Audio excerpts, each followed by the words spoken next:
ஆர்டிவி silicon அப்படின்னா வந்து room temperature vulcanising silicon.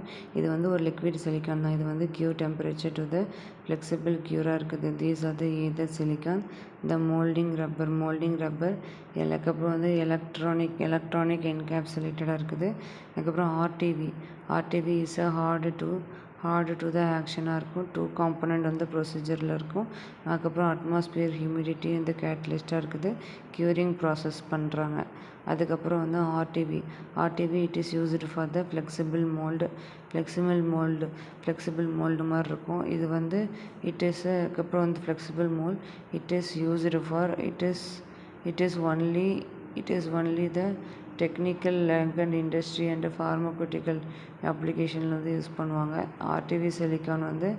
ஆர்டிவி silicon mould making வந்து எப்படின்னா, அந்த சிலிக்கான் மாதிரி இருக்குமோ அந்த சிலிக்கான் வந்து மோல்டு வந்து எடுத்து அதுக்கப்புறம் அதில் வைப்பாங்க.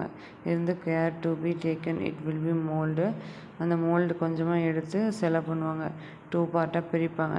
அதுக்கப்புறம் பார்ட் 2ல் வந்து ஸ்டெப்பில் வந்து பேட்டர்ன் வந்து எடுத்து வந்து அப்புறம் ப்ரோட்டோடைப் வந்து பார்ட் 2ல் வந்து ப்ரோட்டோடைப் வந்து எடுப்பாங்க. அந்த சிலிக்கான் வந்து எடுப்பாங்க. அட்வான்டேஜஸ் வந்து ஆர்டிவி சிலிக்கான் வந்து ஒரு ரப்பராக இருக்கிறதுனால இது வந்து எக்ஸலண்ட் டு அதுக்கப்புறம் relating to the preparation and mould இந்த மோல்டு வந்து ரப்பராக தான் இருக்கும். அதனால் ஃப்ளெக்சிபிளாக இருக்கும்.